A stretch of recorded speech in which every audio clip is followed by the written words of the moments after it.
para la gente, en especial en Colombia, ¿quién era Quintín Lame? Pues, bueno, Quintín Lame es el líder indígena más importante del siglo pasado.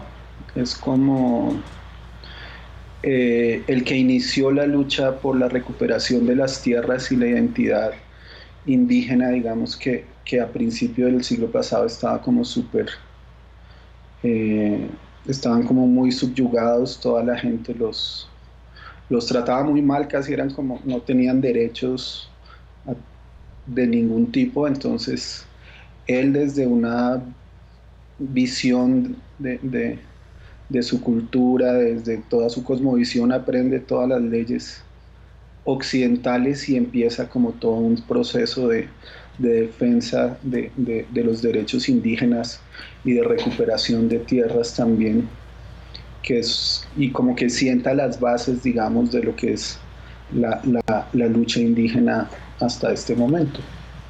Y cuando hablas de lucha, tengo entendido que era una lucha pacífica, por el estilo de Gandhi, de Martin Luther King. Él tuvo, digamos, algunos enfrentamientos en un comienzo de su, de su lucha, pero después optó claramente por una lucha pacífica, o que era como la forma, digamos, que él veía que se debía enfrentar también toda esta, toda esta opresión que estaban viviendo. Entonces, igual, digamos, enfrentarse a los grandes poderes tú a tú en armas es muy complicado, digamos, no. Y aparte no genera un poco más de violencia, ¿no? Entonces él se organizó, y a través de una organización social de base, digamos, como con, con una visión de construcción social desde la educación, de todas sus formas de gobernabilidad, empezó esta lucha para, para restablecer un poco toda la cultura propia. La educación indígena, digamos, es una educación con una concepción muy diferente, ¿no? O sea, una educación que no está enmarcada, digamos, solo en un recinto de paredes, sino que es algo que sucede alrededor de la vida y que sucede también en conexión con la naturaleza y en las formas de percibir.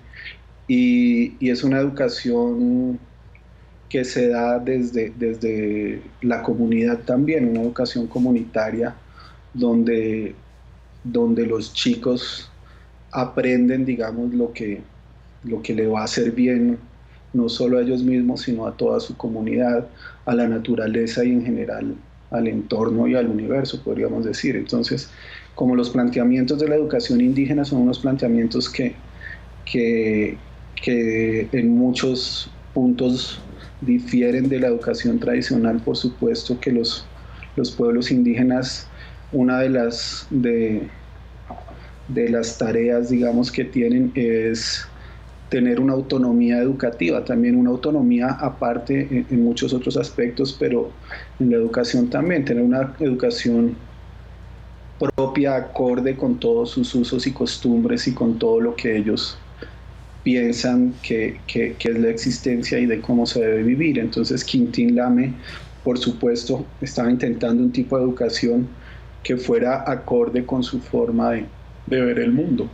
Pero no lo dejaba solo ahí, ¿cierto? Él también eh, No, se no, esforzó como por aprender las leyes y... sí, sí, él lo primero que hizo fue aprenderse todas las leyes, porque aparte, gran parte de su vida la pasó tras las rejas, fue encarcelado 108 veces. Entonces él mismo se defendía y siempre ganaba, ¿me entiendes? Entonces lo que él hizo fue aprenderse las leyes occidentales y como meterse en esa forma como en esa estructura de pensamiento, y desde ahí, con las mismas leyes occidentales, empezar a defender los derechos, los derechos de los pueblos. Entonces, y introduciendo también toda su cosmovisión, ¿no? Toda la forma de pensamiento que él traía de esa conexión con la naturaleza y con los espíritus de la naturaleza y toda la sabiduría, digamos, ancestral que naturalmente tienen las comunidades indígenas. Aparte de aprender las leyes occidentales, ¿cuál crees que fue la fórmula de su éxito? Porque él tuvo cierto éxito como líder civil, como líder comunitario. Uno, porque tenía una gran convicción en lo que hacía, digamos. Tenía una inteligencia que le permitía entender lo que estaba sucediendo en su momento, digamos, que era una presión muy fuerte que era absolutamente injusta, ¿no?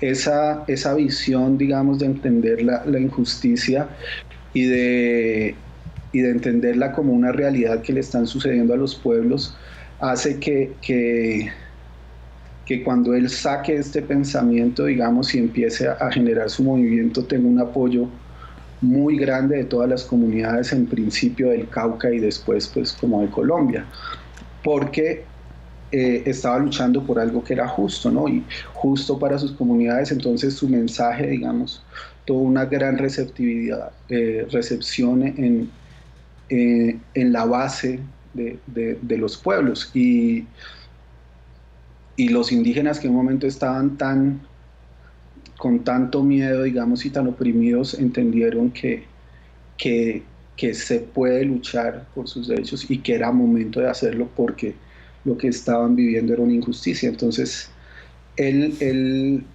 supo leer, ¿no?, su realidad de una manera muy, muy clara, y entendió también que su forma de pensamiento no es una forma de pensamiento inferior, sino que muchas veces es un pensamiento que está, digamos, mucho más avanzado en algunos términos que el pensamiento eurocentrista que les querían imponer, ¿no? Entonces, él hace entender eso era un hombre profundamente inteligente también, y hace llegar ese mensaje a toda la gente. Entonces tuvo un apoyo popular muy fuerte, y en un momento eso se estaba volviendo algo muy grande, que pues después con todas las maquinarias del Estado fue apaciguado y a él le tocó escaparse hacia el Tolima, pero ya, digamos, se sabía que había alguien que estaba, o sea, él estaba imponiendo casi, él quería ser un país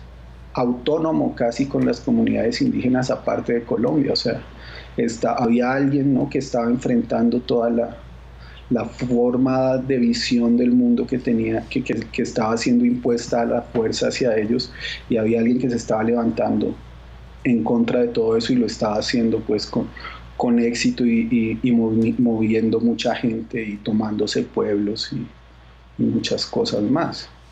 Ahorita que hay tanto asesinato de líder social y de líderes indígenas, ¿qué podrían hacer los líderes para protestar sin que sean asesinados?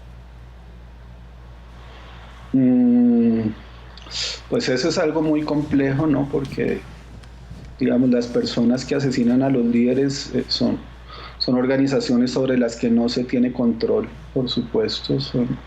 Vienen desde muchas partes, ¿no? El narcotráfico, la guerrilla, el gobierno, los militares, o sea, paramilitares. Hay ahí como un revuelto de muchas cosas, pero pues el gobierno debería velar por la vida de todos, ¿no? O sea, en una sociedad donde alguien piense de cierta manera o haga ciertas cosas y que sea asesinado, por supuesto, da cuenta de lo mal que se están llevando muchas cosas, ¿no? Ellos como líderes, por supuesto, tienen como el deber de luchar por su pueblo y por su gente, y no van a parar, ¿no? Lo van a seguir haciendo, digamos.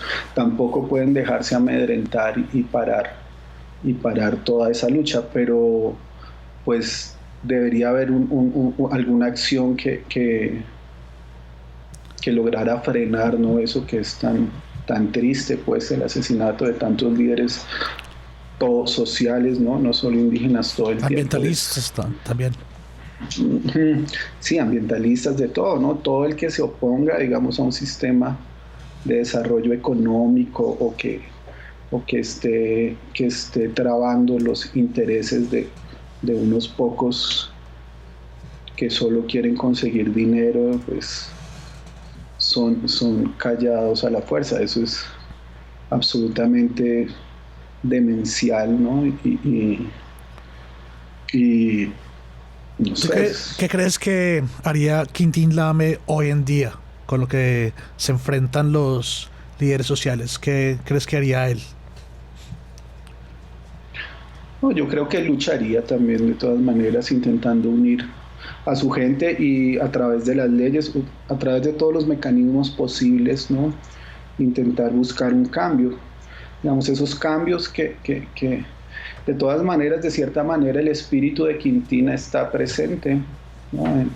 Ahorita en las luchas de todos estos líderes, y es como sí, es una continuación de todo lo que de la lucha social en general, ¿no? De la lucha contra la injusticia, digamos, que existe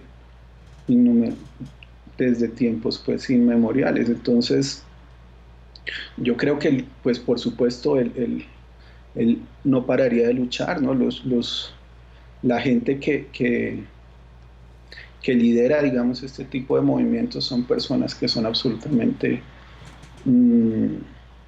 lanzadas, abocadas a sus ideales, y que ese pensamiento está por encima de su vida, ¿no? De todas maneras, para ellos la vida no, así como para muchas otras culturas, no es algo tan corto, digamos, no la vida, sino la existencia, ¿no? El alma, digamos, o el ser trasciende más allá de la muerte, ¿no? Y como dicen muchos también, es preferible vivir una vida bien vivida y sin miedo, digamos, a vivir una vida que no tenga como mucha profundidad o mucha lógica y simplemente estar ahí existiendo sin ninguna razón. Entonces yo creo que Quintín pues seguiría su lucha muy fuerte, ¿no? Por los territorios, por la protección. Él fue longevo, ¿cierto? Él murió ya anciano. Sí, murió de viejito, como dicen. De pronto por su actitud pacífica para protestar. Sí, por supuesto. Aunque muchas veces intentaron asesinar, o sea, casi toda su vida intentaron matarlo, ¿no? Pero también esa conexión que tienen con los espíritus, digamos, o con otras energías, hace que puedan protegerse de otras maneras, ¿no? Como ellos siempre, ¿no? Son protegidos por médicos tradicionales que tienen un control sobre energías de la naturaleza también. Él mismo era un conocedor muy fuerte de todo ese manejo de energías y bueno, logró protegerse, ¿no? De todas maneras, se dice también que lo que dura la vida está ya escrito, ¿no? Nadie puede ponerle un segundo más a la vida de nadie, sino que lo que toca vivir, digamos, toca vivirlo. Pero sí, digamos, el asesinato de los líderes sí es algo muy triste. Sí, es extraño que parece que existieran más garantías antes. O sea, que había persecución y intentos de asesinato contra él, pero logró sortear y seguir adelante luchando. Y pues si lo agarraban, por lo regular iba a un juzgado o a corte. Pero ahora como que parece que existieran menos leyes y menos garantías para personas que quieren una mejora para la sociedad y para los bienes comunes. Sí, cada vez se vuelve como más crudo. Sí, por lo menos en Colombia, digamos. La violencia y la guerra. Sí, antes, digamos, cuando estábamos haciendo el guión y trabajando en esto, uno veía que del bando contrario por lo menos había un respeto por las mujeres y los niños o cosas así, ¿no? Cuando digamos, mandaban niños o mujeres al frente, ellos no, no había violencia, digamos, contra ellos tan fuerte como ahora. No importa nada, ¿no? Ahora no importa el que sea, lo van, lo van asesinando y cometiendo actos absolutamente horribles contra muchas personas, ¿no? Lo de los falsos positivos acá o cosas así son vainas absolutamente crudas y horripilantes, pues.